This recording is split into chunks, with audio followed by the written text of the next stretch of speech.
नमस्कार दोस्तों, स्वागत आप सभी का राजस्थान री बातें के करंट अफेयर्स सेशन में। तो दोस्तों आज है 20 सितंबर और हम डिस्कस करने वाले हैं 20 सितंबर के लिए सारे महत्वपूर्ण करंट अफेयर्स। तो देखिए दोस्तों, आज के लिए आपका पहला क्वेश्चन है, स्वच्छता ही सेवा अभियान 2025 कार्यक्रम की शुरुआत कब से की गई है। स्वच्छता ही सेवा अभियान 2025 कार्यक्रम की शुरुआत की गई है दोस्तों 17 सितंबर से, और ये चलेगा 2 अक्टूबर तक, गांधी जयंती तक ये चलेगा। अब देखिए क्या खास बात है इसकी। तो राजस्थान सरकार द्वारा स्वच्छता ही सेवा अभियान 2025 इसकी शुरुआत की गई है सिटी पार्क जयपुर से। सिटी पार्क कहाँ पे? मानसरोवर जयपुर में। सिटी पार्क का नाम आएगा तो एक बार इसके बारे में भी देख लीजिए कि सिटी पार्क का निर्माण आरएचबी यानी कि राजस्थान हाउसिंग बोर्ड के द्वारा 24 फरवरी 1970 में किया गया था। और एक खास बात इसकी ये भी आती है कि राज्य का सबसे ऊंचा तिरंगा भी कहाँ पे लगा हुआ है? सिटी पार्क मानसरोवर में। अब हम बात कर रहे थे राजस्थान में स्वच्छता ही सेवा अभियान 2025 की शुरुआत। तो ये शुरुआत की गई है 17 सितंबर 2025 से, और ये चलेगा 2 अक्टूबर 2025 तक।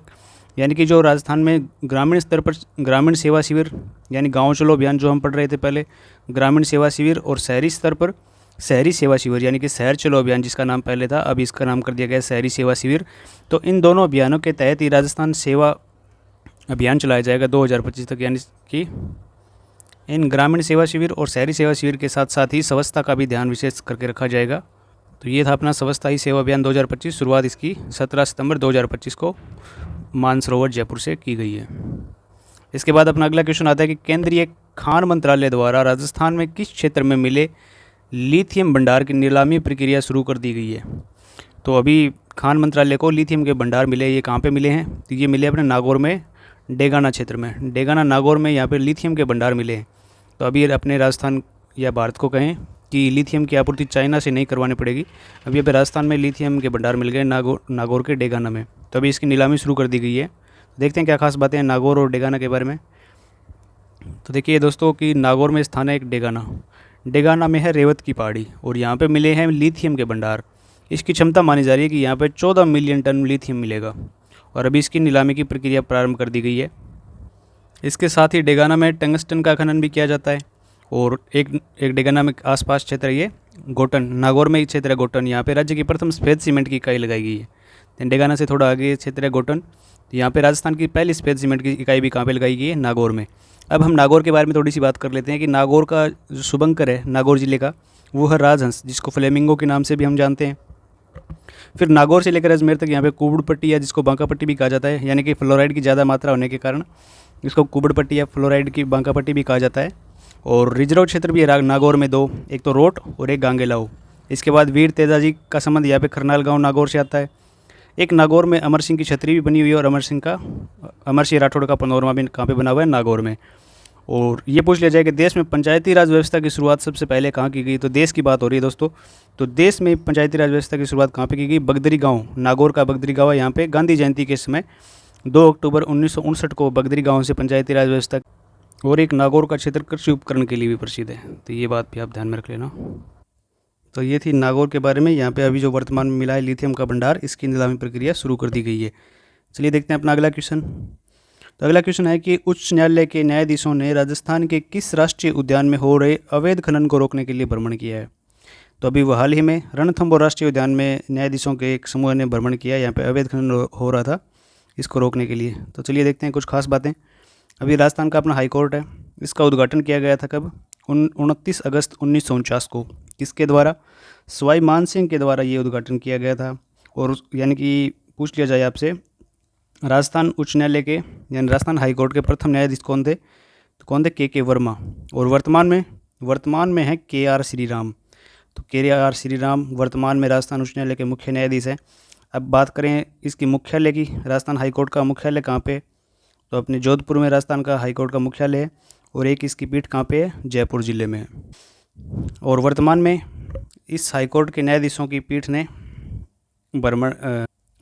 न्यायाधीशों के समूह ने भ्रमण किया है वर्तमान में रणथंभौर राष्ट्रीय उद्यान का। रणथंभौर राष्ट्रीय उद्यान कहाँ पे है? सवाई माधोपुर में। अब राष्ट्रीय उद्यान में रणथंभौर राष्ट्रीय उद्यान की क्या खास बातें हैं कि राजस्थान का जो राष्ट्रीय उद्यान है रणथंभौर, राजस्थान का पहला राष्ट्रीय उद्यान है। एक तो ये एक यहाँ पे राजस्थान की पहली टाइगर परियोजना चलाई गई कहाँ पे? रणथंभौर राष्ट्रीय उद्यान में। और हाल ही में चर्चा में रही है T60 बाघिन मछली है, इसका स्मारक भी कहाँ पे बनाया गया है? रणथंभौर राष्ट्रीय उद्यान में। और एक त्रिनेत्र गणेश मंदिर का क्वेश्चन भी काफ़ी बार पूछा जाता है, कौन से अभ्यारण्य में है, तो रणथंभौर राष्ट्रीय उद्यान में। इसके अलावा अपने राजस्थान में कौन कौन से राष्ट्रीय उद्यान है, एक केवला देवी घना पक्षी विहार राष्ट्रीय उद्यान और एक मुकुंदरा हिल्स राष्ट्रीय उद्यान। तो ये सारे फैक्ट इंपॉर्टेंट हो जाते हैं एग्जाम्स की दृष्टि से। इसके बाद अपना अगला क्वेश्चन है कि हाल ही में जयनारायण व्यास विश्वविद्यालय के किस प्रोफेसर का चयन विजिटिंग साइंस प्रोग्राम 2025 के लिए हुआ है? तो ये हुआ है प्रोफेसर अशोक पटेल का चयन। हाल ही में अशोक पटेल का चयन, जो जयनारायण विश्वविद्यालय के प्रोफेसर है, इनका हाल ही में एक विजिटिंग साइंस प्रोग्राम 2025 का आयोजन किया जा रहा था। भारतीय राष्ट्रीय विज्ञान अकादमी के द्वारा ये विजिटिंग साइंस प्रोग्राम करवाया जा रहा था। इसमें चयन हो गया डॉक्टर अशोक पटेल का। तो देखते हैं क्या खास बातें हैं इसके बारे में। देखिए, जयनारायण विश्वविद्यालय, इसकी स्थापना कहाँ पे की गई है? जोधपुर में। कब? तो 1962 में जयनारायण यूनिवर्सिटी की स्थापना की गई है। और इसकी क्या खास बात है कि यहाँ पे एक तो आदिवासी अध्ययन केंद्र की स्थापना की जा चुकी है, एक वीर तेजाजी अध्ययन केंद्र भी यहाँ पे बनाया गया है। अब हम बात कर रहे थे कि प्रोफेसर अशोक पटेल है, इनका चयन हो गया राजस्थान विजिटिंग साइंस प्रोग्राम 2025 में, और इसका आयोजन करवाया जा रहा है भारतीय राष्ट्रीय विज्ञान अकादमी के द्वारा।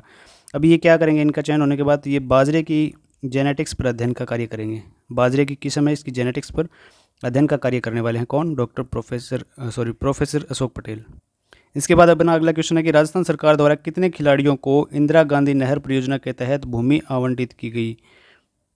तो इसका राइट आंसर हो जाएगा 13 खिलाड़ियों को अभी ये भूमि का आवंटन किया गया है। देखते हैं क्या खास बातें हैं कि राजस्थान में जो खेल और खिलाड़ियों को सर्वोच्च सम्मान दिया जाता है, इसमें खिलाड़ी को दिया जाने वाला सर्वोच्च सम्मान अपने राजस्थान का महाराणा प्रताप अवार्ड। महाराणा प्रताप पुरस्कार की शुरुआत की गई थी 1982-83 में, और इसमें 5 लाख रुपए की राशि दी जाती है। अब कोच को दिया जाने वाला सर्वश्रेष्ठ सम्मान है गुरु वशिष्ठ अवार्ड, यानी गुरु वशिष्ठ पुरस्कार दिया जाता है कोच को सर्वोच्च सम्मान के रूप में, और इसकी शुरुआत की गई थी 1985 में। और इसमें कितनी राशि दी जाती है? तो इसमें भी 5 लाख रुपए की राशि दी जाती है। अभी वर्तमान में इंदिरा गांधी नहर के पास 25 बीघा जमीन का आवंटन किया गया है राजस्थान के 13 खिलाड़ियों को। तो ये 13 खिलाड़ियों के नाम एक बार आप देख लो। एक तो सगुन चौधरी, रवि बिश्नोई, अवनी लेखरा, सुंदर गुज्जर, श्याम सुंदर स्वामी, मनदीप सिंह, अमनजीत सिंह नरूका, सचिन तंवर, अर्जुन लाल, जाकर खान, भोपाल सिंह, ओम प्रकाश और रजत चौधरी। ये कुल मिलाकर 13 खिलाड़ी हैं, इनको 25-25 बीघा जमीन का आवंटन किया गया है। इसके बाद अपना अगला क्वेश्चन है कि राजस्थान पर्यटन विभाग सांस्कृतिक सर्जन पखवाड़े का आयोजन कब से कब तक किया जा रहा है? तो इसका भी राइट आंसर हो जाएगा 17 सितंबर से 2 अक्टूबर तक। 17 सितंबर से 2 अक्टूबर तक काफ़ी प्रोग्राम का आयोजन किया जा रहा है। तो लगभग ये डेट आपकी एक बार तो छपेगी एग्जाम में। 17/9/2025 से लेकर 2/10/2025 यानी 2 अक्टूबर 2025 तक काफ़ी प्रोग्राम्स का आयोजन हुआ है। तो आप सारे प्रोग्राम्स को एक बार देख लेना। आगे आने वाला जैसे कि आपका वीडियो का एग्ज़ाम हो, एसआई का एग्ज़ाम हो, जो भी एग्ज़ाम है पूछे जा सकते हैं ये क्वेश्चन। तो देखिए, हम देख रहे हैं राजस्थान पर्यटन विभाग के द्वारा सांस्कृतिक सर्जन कार्यक्रम का आयोजन किया जाएगा 17 सितंबर से 2 अक्टूबर तक। कहाँ पे किया जाएगा? ये राजस्थान इंटरनेशनल सेंटर जयपुर में है, यहाँ पे किया जाएगा।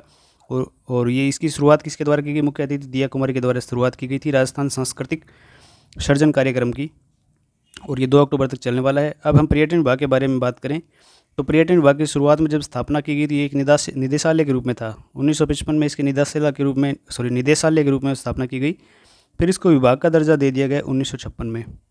फिर इसके तहत ही आरटीडीसी की स्थापना कब की गई? तो ये 2 ऑप्शन आते हैं, एक तो नवंबर 1978 और एक अप्रैल 1979। तो अगर आपको दोनों ऑप्शन में हो तो आपको ऊपर वाला ही राइट करना है। अगर इनमें से एक हो तो भी आप देख लेना कौन सा ऑप्शन दिया हुआ, तो उसकी अकॉर्डिंग आंसर आपको करना है।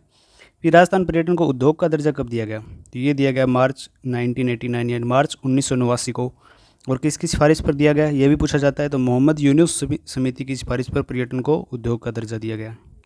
इसके बाद अपना अगला क्वेश्चन है, केंद्र सरकार की ओर से राजस्थान को प्राप्त सहायता के बारे में कथनों पर विचार करना है आपको। केंद्र वित्त आयोग द्वारा शहरी अनुदान के लिए राजस्थान को 541 करोड़ रुपए जारी किए गए। केंद्रीय शिक्षा मंत्रालय ने समग्र शिक्षा अभियान के लिए 580 करोड़ रुपए जारी किए। इनमें से कौन सा सही है? तो ये दोनों बातें सही है। केंद्रीय वित्त आयोग के द्वारा शहरी अनुदान के लिए 541 करोड़ दिए गए हैं, और केंद्रीय शिक्षा मंत्रालय ने समग्र शिक्षा अभियान के लिए 580 करोड़ रुपए जारी किए हैं। तो ये दोनों बातें सही है। कथन 1 और 2 दोनों ही सही है, तो ये राइट आंसर हो जाएगा। तो ये हो गया आपके आज के अपने क्वेश्चन। अब हम बात करने वाले हैं कल के क्वेश्चन का रिवीजन के लिए। तो फटाफट कल के क्वेश्चन का रिवाइज कर लेते हैं। आपका कल का पहला क्वेश्चन 8वां राष्ट्रीय पोषण माह कब से शुरू किया गया? तो ये किया गया 17 सितंबर 2025 से।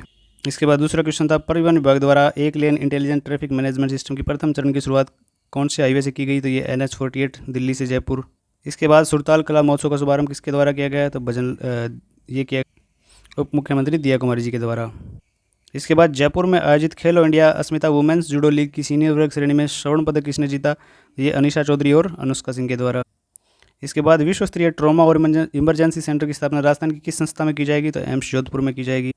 इसके बाद महाराणा प्रताप टूरिज्म सर्किट के संबंध में कौन सा कथन असत्य है? तो ये पहला कथन इसमें से गलत हो जाएगा। 200 करोड़ की राशि आवंटित की गई, इसकी बजाय यहाँ पे 100 करोड़ रुपए की राशि आवंटित की गई थी। राजस्थान राज्य शैक्षिक अनुसंधान एवं प्रशिक्षण परिषद के द्वारा मानगढ़ धाम के इतिहास का पाठ है कौन सी कक्षा से हटाया गया? तो ये कक्षा 4 से हटाकर कक्षा 5 में ये शिफ्ट कर दिया गया। तो ये था दोस्तों आज का अपना करंट अफेयर्स का सेशन। कैसी लगी वीडियो कमेंट करके जरूर बताना। अगर वीडियो अच्छी लगी हो तो आप इसको लाइक कर सकते हो। अगर इसी क्वेश्चन का आप रिवाइज करना चाहते हो तो आप हमारे इंस्टाग्राम पे पोस्ट डाल दी जाती है प्रतिदिन, तो वहाँ से रिवाइज कर सकते हो। हमें फेसबुक पर भी फॉलो कर सकते हो और पीडीएफ्स के लिए आप हमें टेलीग्राम पे ज्वाइन कर सकते हो। अगर आप चैनल पर नए हैं तो आप चैनल को सब्सक्राइब भी कर सकते हो, क्योंकि डेली का करंट अफेयर्स आपको यहाँ पे मिलता रहता है। वीडियो के अंत तक बने रहने के लिए आपका बहुत बहुत धन्यवाद। मिलते हैं अगली क्लास में अगले नए सेशन के साथ। तब तक के लिए जय राजस्थान।